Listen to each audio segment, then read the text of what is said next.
যখন জিতি তখন আমি জার্মান, আর যখন হারি তখন আমি অভিবাসী। বিশ্বজয়ী এক ম্যাজিশিয়ানের এই একটা কথাই কাঁপিয়ে দিয়েছিল পুরো ফুটবল বিশ্ব। হ্যাঁ, আমরা মেসুত ওজিলের কথা বলছি।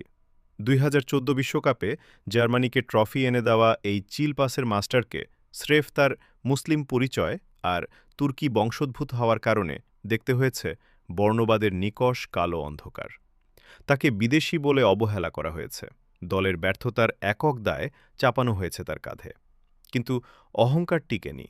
ওজিলকে অপয়া বানিয়ে দল থেকে তাড়ানোর পর জার্মানি যেন তাদের মিডফিল্ডের মস্তিষ্কই হারিয়ে ফেলেছে। টানা দুটো বিশ্বকাপে গ্রুপ পর্ব থেকে বিদায়। মাঝমাঠে আজ এমন কোনো ক্রিয়েটর নেই যে ডিফেন্স চিরে বল বানিয়ে দেবে। জার্মানি এখন প্রতিটা ম্যাচে হারে হারে টের পাচ্ছে ওজিলের অভাব।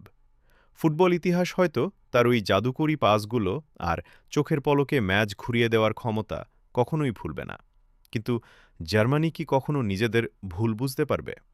ওজিল কেবল একজন খেলোয়াড় ছিলেন না, তিনি ছিলেন ফুটবলের এক নিখুঁত শিল্পী, যাকে তার নিজের দেশই সম্মান দিতে ব্যর্থ হয়েছে। আপনাদের কি মনে হয়, জার্মানি কি ওজিলের সাথে সত্যি বড় অন্যায় করেছিল? কমেন্টে জানান। এমন আবেগময় গল্প পেতে ভিডিওটিতে লাইক দিয়ে চ্যানেলটি সাবস্ক্রাইব বা ফলো করুন ও ভিডিওটি শেয়ার করুন সবার সাথে।